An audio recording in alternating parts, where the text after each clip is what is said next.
Chrétiens et chrétiennes, bonjour. Dans cette vidéo, je vais vous parler d'un songe sur le retour de Yahushua que j'ai eu. Christ est en chemin. Récemment, j'ai eu un songe que le Seigneur Yeshua m'a donné sur le fait qu'il est en chemin et que sur le calendrier divin, il est très proche de son retour, qui se fera en deux phases, par l'enlèvement de l'Église, du corps du Christ, les véritables chrétiens, et son retour en gloire physique sur toute la terre dans Apocalypse. Allons directement au songe. Le voici. Il y avait comme une mer d'un blanc brillant, comme de l'eau mélangée à des nuages, comme des nuées. L'eau, cette mer, était comme un nuage liquide, d'une couleur blanchâtre et étincelant. Soudain, cette mer blanche et brillante s'est ouverte en deux, comme dans l'Exode avec Moïse. Elle s'est ouverte en deux. Ensuite, il y avait quelqu'un sur un cheval blanc. Le cheval et le cavalier étaient tous les deux d'une blancheur éclatante, lumineuse. Et sur la tête du cavalier, il y avait une grande couronne d'or. Et cette couronne aussi brillait, émettant une lumière dorée. Le cavalier était donc sur le cheval, immobile, et tout à coup, le cavalier se mit à marcher normalement, sans courir, traversant la mer qui s'était ouverte en deux. Moi, j'étais sur l'autre rive, devant la mer ouverte, et le cavalier avançait vers moi. Sa voix a parlé dans mon cœur et a dit « Je reviens ».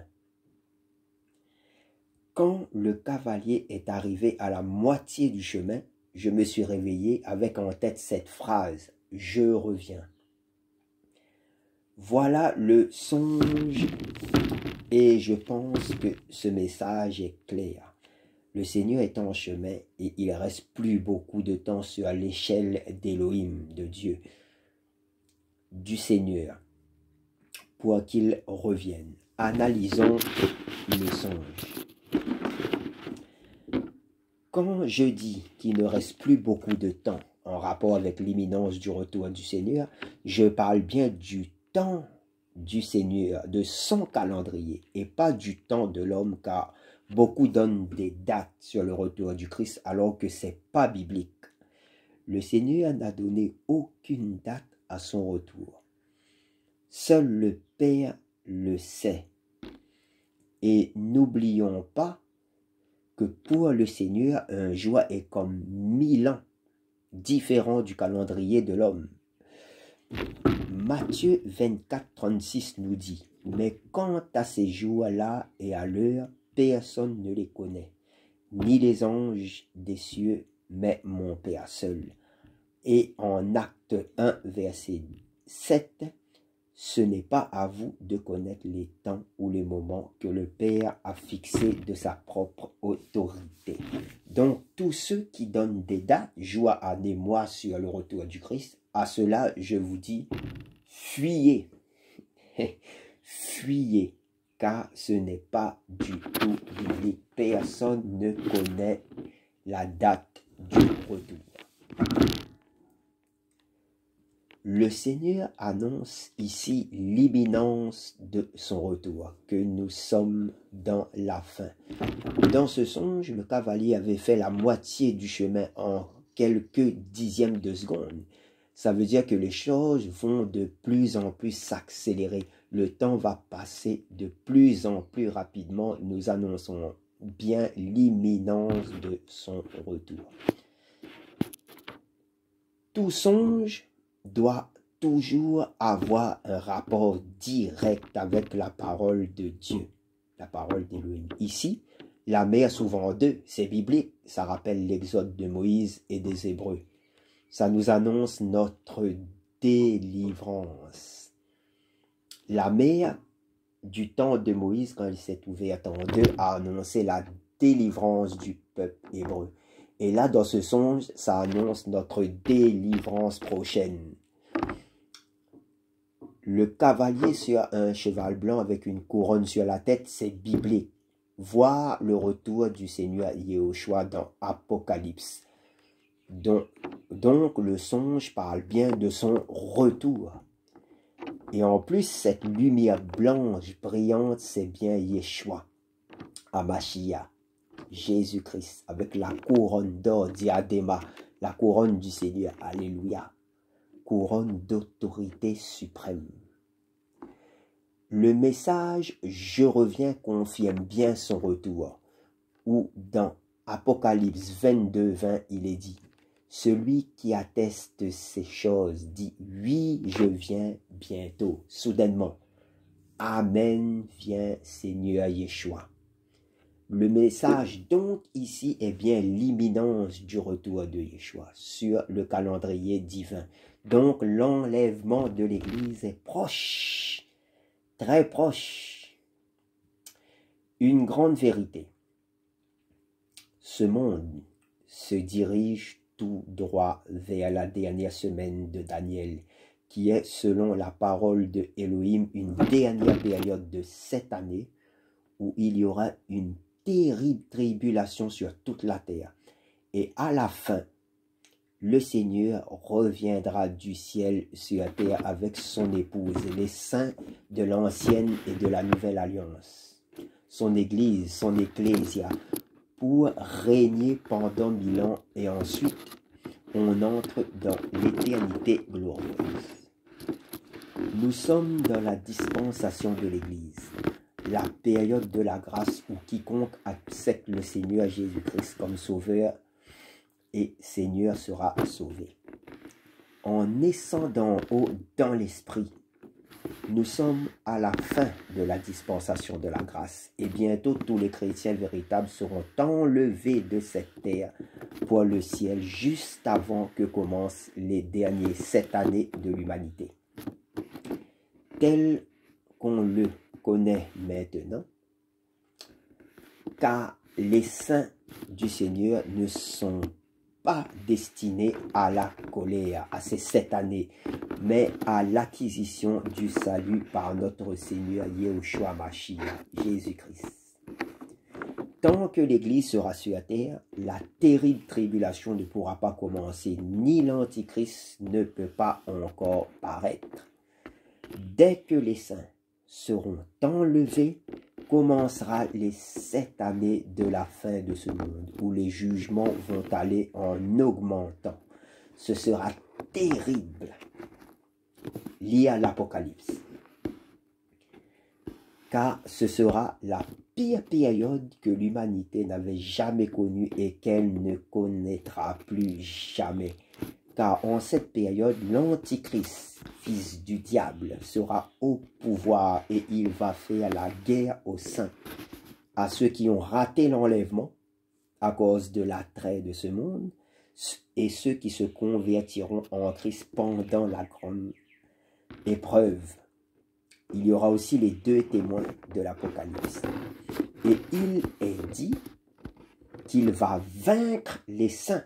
Ça veut dire que ce sera au prix de la mort qu'il va falloir payer.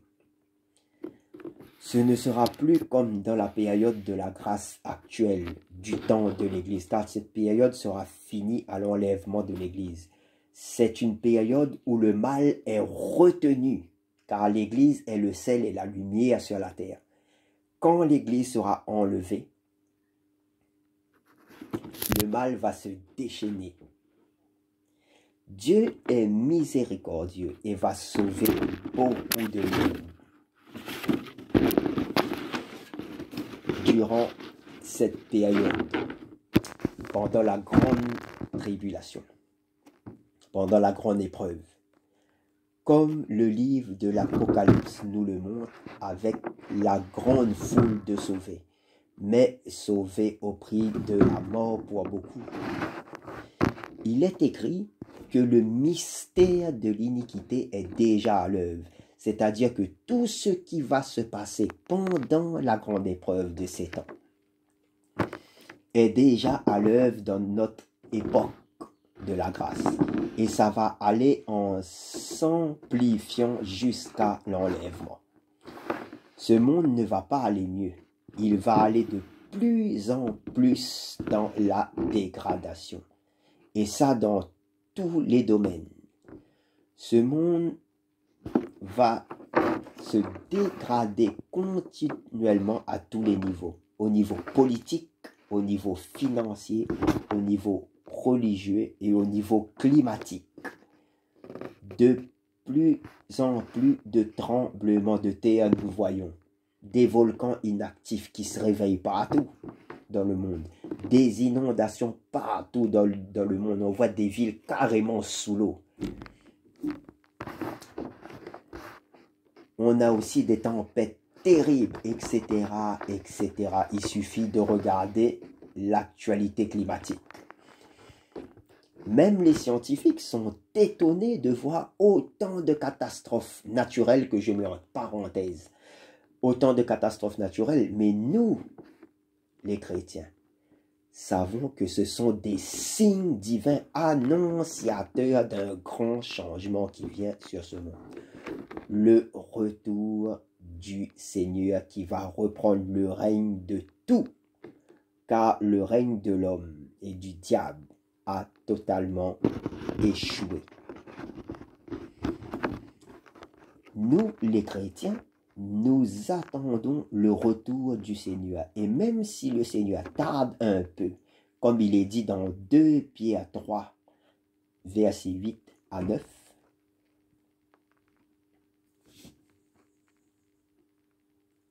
nous, on attend des cieux son Fils qu'il a ressuscité des morts, Yeshua, qui nous délivre de la colère à venir.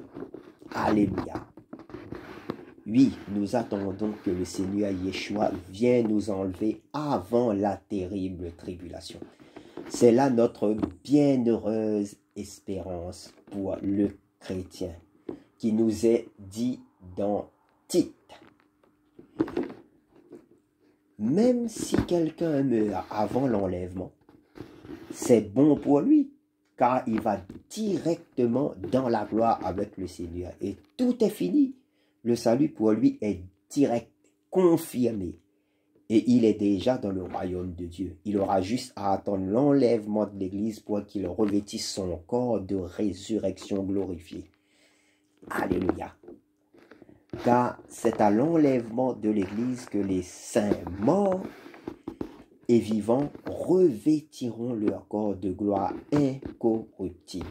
L'apôtre Paul l'a dit lui-même en Philippiens 1, verset 21, « Car Christ est ma vie et la mort m'est un gain. » L'important, c'est d'être en Christ.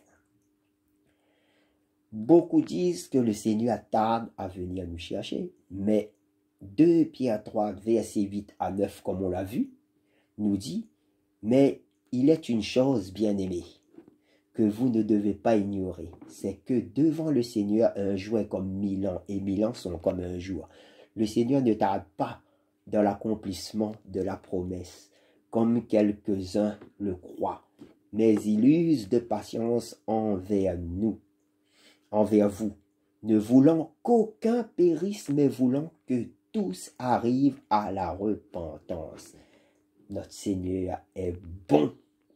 Il est bon. Voilà son cœur révélé. Son amour pour nous, il veut qu'aucun périsse. C'est pour ça que certains disent que le Seigneur tarde à venir. Il ne tarde pas. Il veut que tous nous parvenions à la repentance. Aujourd'hui, la doctrine biblique, l'enseignement biblique de l'enlèvement de l'Église, notre bienheureuse espérance est attaquée par le diable lui-même, car il veut nous ôter cette espérance bienheureuse en nous faisant croire que l'Église va traverser la grande tribulation alors que c'est faux. La Bible enseigne le contraire. Vois 1 Thessaloniciens 4 à partir du verset 13 et 1 Corinthiens 15 à partir du verset 50.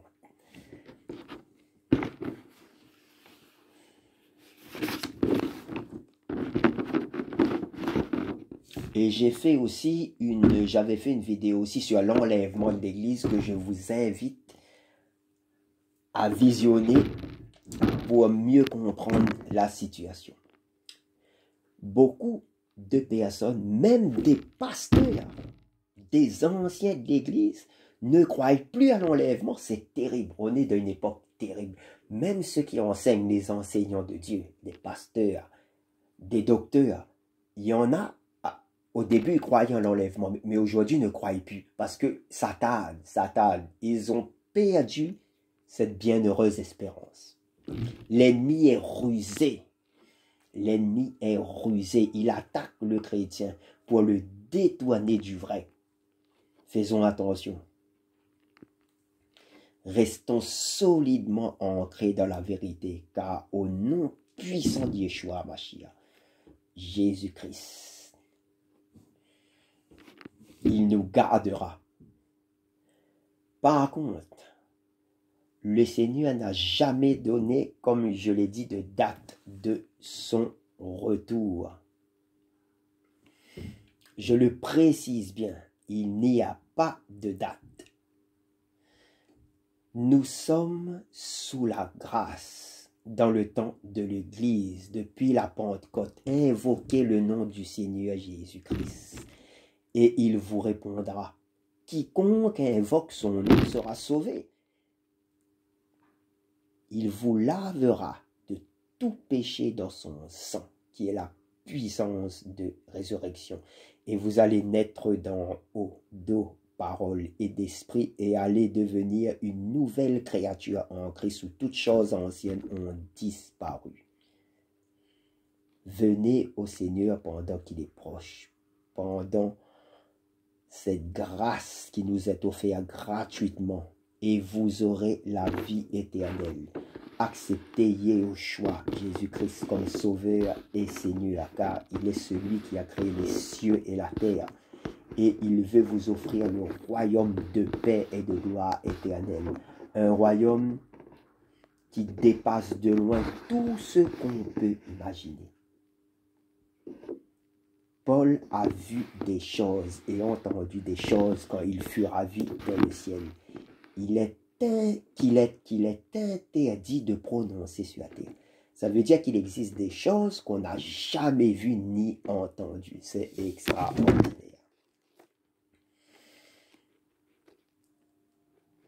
Ce songe est biblique. C'est le cri de minuit de la parabole des 10 vierges dans Matthieu 25, verset 6, où l'époux arrive. L'époux, c'est Jésus-Christ. Où une moitié des vierges avaient de l'huile.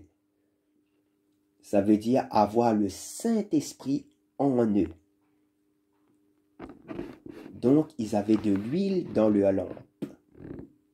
Et l'autre moitié des vierges n'avaient pas d'huile dans leur lampe. Ça veut dire qu'ils étaient sans Saint-Esprit en eux. Alors, les vierges qui avaient de l'huile sont entrées dans la salle des noces de l'agneau. Et l'autre moitié se sont vues dire « Je ne vous ai jamais connu » et sont restées dehors, portes fermées. Le Seigneur nous invite aux noces. Venez.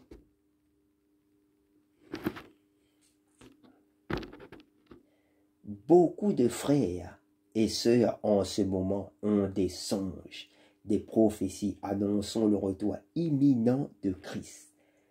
Ce sont des sentinelles de Christ qui lancent le cri de minuit pour réveiller les chrétiens, alertés, pour qu'ils veillent, car il faut veiller, le Seigneur est proche. Pour ceux qui croient que les choses vont s'améliorer sur terre, comme je vous l'ai dit, les choses vont aller en s'empirant. C'est écrit que le mystère de l'iniquité est à l'œuvre sur cette terre. Ça veut dire que tout ce qui va se passer pendant la grande tribulation, on va le voir commencer, établi juste avant.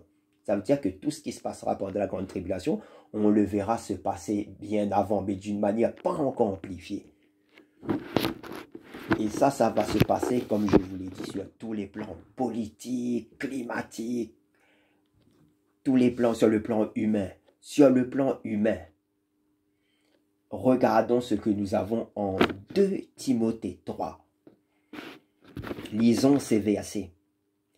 Mais sache aussi ceci, que dans les derniers jours surviendront des temps difficiles à supporter, car les gens seront amoureux d'eux-mêmes, aimant l'argent, fanfarons, orgueilleux, blasphémateurs, rebelles à leurs parents, ingrats, sans religion, sans affection naturelle, sans loyauté, calomniateurs, sans contrôle de soi, cruels, opposés à la bonté et aux hommes bons, traîtres, téméraires, enflés d'orgueil, amis, aimant le plaisir plus que Dieu, Elohim,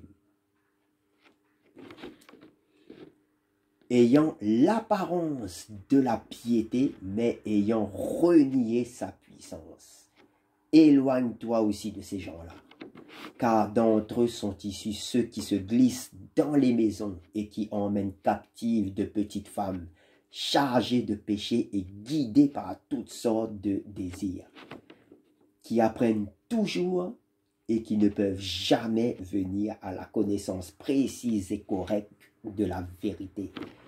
Mais comme Janès et Jambres s'opposèrent à Moïse, ceux-ci de même s'opposent à la vérité. Jean à l'esprit corrompu est éprouvé en ce qui concerne la foi, mais ils ne feront pas de plus grands progrès, car leur folie sera manifestée à tous, comme le fut aussi celle de ces deux-là. Mais toi, tu as suivi de près mon enseignement, ma conduite, mon dessein, ma foi, ma patience, mon amour, ma persévérance, mes persécutions, mes souffrances, celles qui me sont arrivées à Antioche, à Icône et à Lystre, persécutions que j'ai supportées et le Seigneur m'a délivré hors d'eux. Mais tous ceux qui veulent vivre pieusement dans le Mashiach Yehoshua seront aussi persécutés. Mais les gens méchants et imposteurs iront en empirant, égarant les autres et en s'égarant eux-mêmes. Mais toi, demeure dans les choses que tu as apprises et dont tu as été assuré, sachant de qui tu les as apprises, et que dès l'enfance, tu connais les lettres sacrées qui peuvent te rendre sage pour le salut par le moyen de la foi en Mashiach Yehoshua. Toute écriture est inspirée d'Élohim, de Dieu, est utile pour l'enseignement, pour la conviction, pour la correction, pour l'éducation dans la justice, afin que l'humain d'Élohim soit complet, accompli pour toute bonne chose. Alléluia. Amen.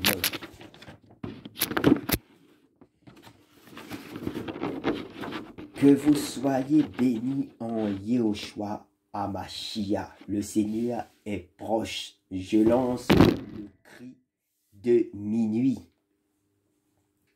comme mes autres frères et sœurs. Soyez tous bénis en Yehoshua HaMashiach. Celui qui atteste ces choses dit, oui, je viens bientôt, soudainement. Amen. Viens, Seigneur Yehoshua. Que la grâce de notre Seigneur Yehoshua Mashiach soit avec vous tous. Amen.